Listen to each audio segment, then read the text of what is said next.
नमस्कार मित्रों, हम लेके आए हिंदी में आपके लिए रस। रस को स्टार्ट करने से पहले हमारे चैनल को लाइक एवं शेयर करें और सब्सक्राइब करें और बेल आइकन को प्रेस करें। ठीक है, स्टार्ट करते हैं। देखिएगा, रस में पहला रस जो है हमारा श्रृंगार रस होता है। वो क्या होता है? श्रृंगार रस क्या होता है? श्रृंगार रस की परिभाषा: जब नायक नायिका अथवा किसी दंपति का मिलन होता है। दंपति का मतलब होता है पति पत्नी का मिलन होता है, तो उस मिलन से जो भाव उत्पन्न होते हैं उसे क्या कहा जाता है? श्रृंगार रस कहते हैं। इसका स्थायी भाव क्या होता है? रति होता है। श्रृंगार रस में ही माधुर्य गुण का प्रयोग होता है। इसके दो भाग होते हैं। कौन कौन से? संयोग श्रृंगार, वियोग श्रृंगार या विप्रलम्भ श्रृंगार। संयोग श्रृंगार देखिएगा क्या होता है। नायक नायिका अथवा प्रेमी प्रेमिका के मिलन से जो भाव उत्पन्न होते हैं उसे संयोग श्रृंगार कहते हैं। जैसे उदाहरण देखिएगा संयोग श्रृंगार का: दुल्हा श्री रघुनाथ बने, दुल्हे से सुंदर मंदिर माही। अर्थात इसमें बताया गया है कि दुल्हा श्री रघुनाथ, श्री राम जी जो है दूल्हा बने हुए हैं, और दुल्हन श्री सुंदर मंदिर माही, और दुल्हन जो है श्री सीता जी सुंदर मंदिर के समान जो है सजी हुई हैं। गावत गीत सबे मिल सुंदर, वेद जुवा मिल वेद पढ़ाई। और जो है क्या बताया गया है कि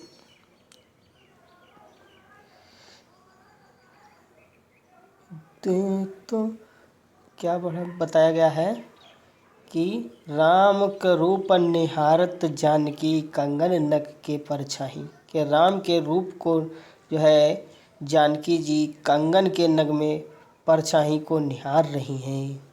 यही सब इसमें संयोग श्रृंगार बताया गया है कि परछाई में ही संयोग श्रृंगार हो रहा है। अगला देखिएगा, बहुत ही उदाहरण अच्छा है।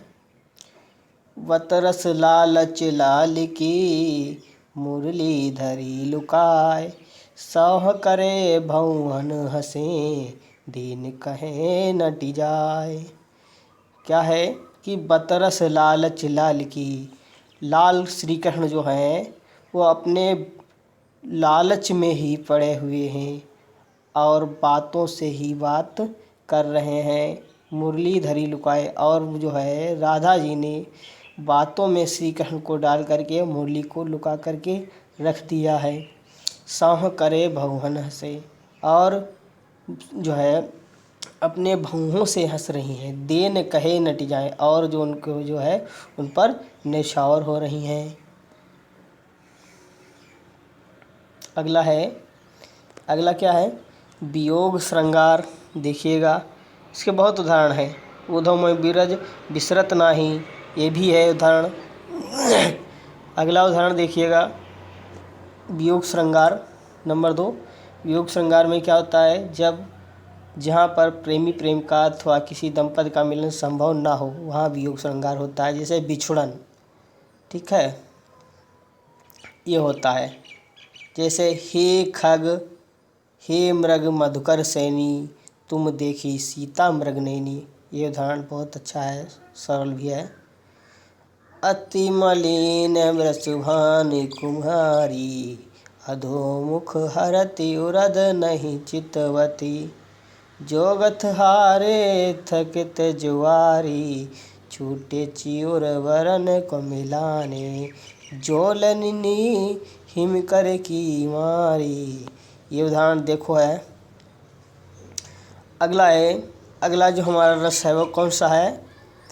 करुण रस। करुण रस की परिभाषा देखिएगा क्या होता है। करुण रस का स्थायी भाव शोक होता है। जब किसी दृश्य को देखकर अथवा सुनकर मन में शोक का भाव उत्पन्न होता है तो वह करुण रस होता है। जैसे प्रेमी का सदैव के लिए बिछुड़ जाना, अपने में विनाश आदि, ऐसे होता है। जैसे देखिएगा कि करुण रस में कि कोई वस्तु जो है नष्ट की ओर चली जाती है, नष्टता की ओर, तो उसमें करुण रस की निष्पत्ति होती है। तो करुण रस की निष्पत्ति होने के लिए सबसे उदाहरण देखिएगा, करहि बिलाप अनेक प्रकारा परय भूमितल बारहि बारा।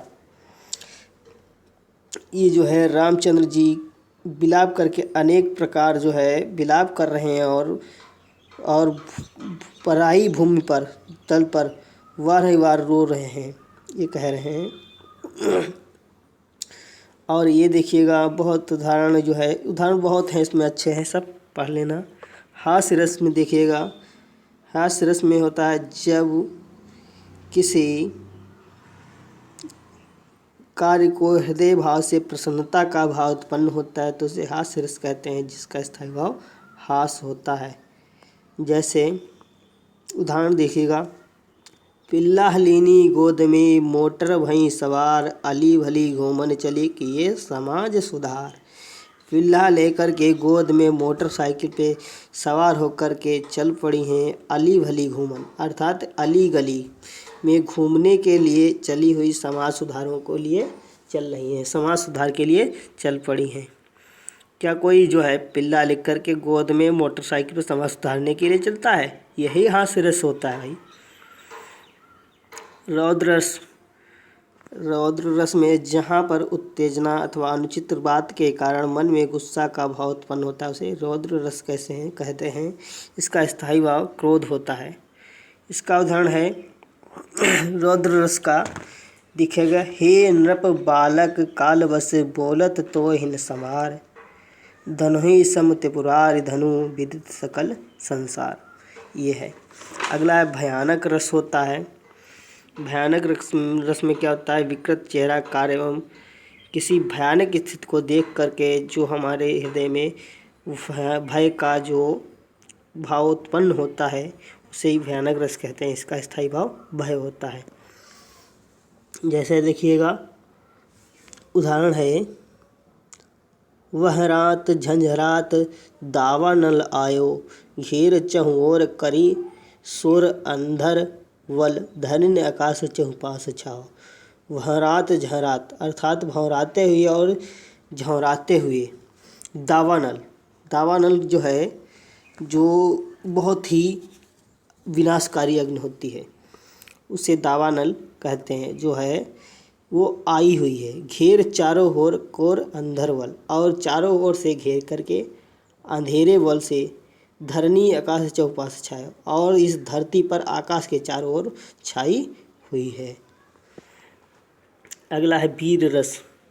वीर रस की परिभाषा, जब उत्साह एवं वीरता उत्पन्न करने वाली बातें या दृश्य का वर्णन हो तो वहाँ हृदय में साहस उत्पन्न हो जाता है। इसी साहस या उत्साह को जो है उत्साह रस में परिवर्तित करते हैं और इसका स्थायी भाव उत्साह होता है। जैसे उदाहरण देखिएगा, बुंदेले हर बेलों के मुख हमने सुनी कहानी थी, खूब लड़ी मर्दानी बातों झांसी वाली रानी थी। ठीक है, बहुत ही इसमें बहुत अच्छा लिखा है। और अगला है विभत्स रस। ये जो है ये भी देख लेना, ज़्यादा इम्पोर्टेंट नहीं है, फिलहाल देख लेना। अगला है अद्भुत रस।